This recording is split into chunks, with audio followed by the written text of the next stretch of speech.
السلام علیکم everyone, welcome to the lecture box. میں ہوں گلزار منور۔ آج کی اس ویڈیو میں ہم بات کریں گے مکان کے متعلق کل آداب کے حوالے سے۔ کتاب تہذیب الاسلام سے مواد اٹھایا گیا ہے، اس کو کمپائل کیا گیا ہے۔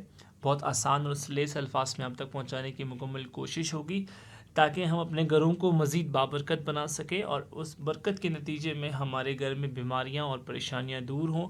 تو اس مقصد کے تحت آپ تک احادیث معصومین علیہ السلام کی روشنی میں مکان کے متعلق کچھ آداب ہیں عرض کرنے ہیں۔ تو سٹارٹ کرتے ہیں آج کی ویڈیو۔ رسول خدا صلی اللہ علیہ وآلہ وسلم نے فرمایا، شیطان تمہارے گھروں میں اس جگہ رہتا ہے جہاں مکڑی جالے بنتی ہے۔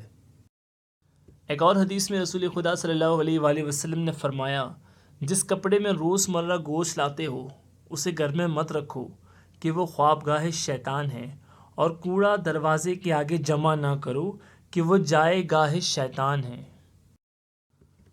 رسول خدا صلی اللہ علیہ وآلہ وسلم نے فرمایا، جب اپنے حجرے میں دروازے پر پہنچو، یعنی اپنے گھر کے دروازے پر پہنچو تو بسم اللہ کہہ لو کہ اس سے شیطان بھاگ جاتا ہے، اور جب اپنے حجرے میں داخل ہو تو سلام کہہ کہ اس سے برکت نازل ہوتی ہے اور فرشتوں کو اس گھر سے انس ہو جاتا ہے، یعنی محبت ہو جاتی ہے۔ رسول خدا صلی اللہ علیہ وآلہ وسلم نے فرمایا، جس رومال سے ہاتھ پوچھتے ہو اور وہ کھانے اور چربی سے بھرا ہوا ہو، اسے رات کو مکان میں مت رکھو کہ وہ شیطان کی خوابگاہ ہے۔ امام علی علیہ السلام نے فرمایا، گھر کا کوڑا رات کو گھر میں نہ رکھو، دن ہی دن میں نکال دو، کیونکہ شیطان کوڑے میں سکونت اختیار کرتا ہے۔ امام علی علیہ السلام نے فرمایا، اس مکان میں آدمی کا ایک رات بھی رہنا مکروہ ہے جس میں پردہ نہ ہو۔